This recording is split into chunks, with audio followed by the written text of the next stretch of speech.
Mastering advice in English. The power of should, ought to, and had better. Hello, everyone. Today, we're going to dive into the fascinating world of English modal verbs. Specifically, we will focus on how to give advice using should, ought to, and had better. These modal verbs are super useful, so let's get started. First things first, let's clarify what modal verbs are. In English, modal verbs are auxiliary verbs that express necessity, possibility, permission, or ability. But in today's video, we're going to focus on their role in giving advice.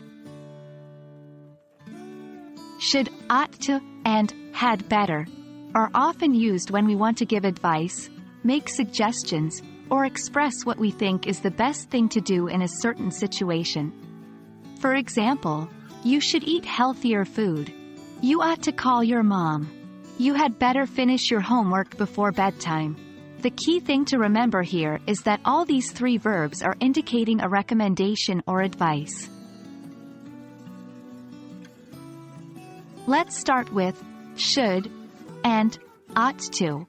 These two verbs are often interchangeable and have similar meanings when giving advice. They tell what the best course of action is according to the speaker's opinion. For example, you should drink more water. You ought to drink more water.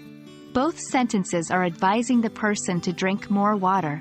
Note that ought to is less common in American English and is slightly more formal than should.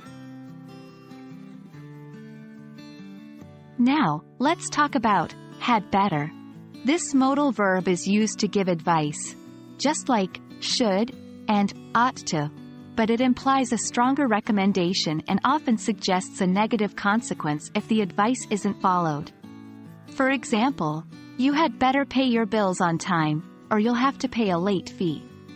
It's a bit stronger than saying, you should pay your bills on time, and it implies that something bad, in this case, a late fee, will happen if you don't follow the advice. And that wraps up our discussion on giving advice with should, ought to, and had better. Remember, all these verbs can be used to provide advice, but had better generally carries a stronger connotation and is used when there's a possible negative consequence. Keep practicing and don't forget to use them when you give advice in English. As always, thanks for tuning in, and see you in our next video.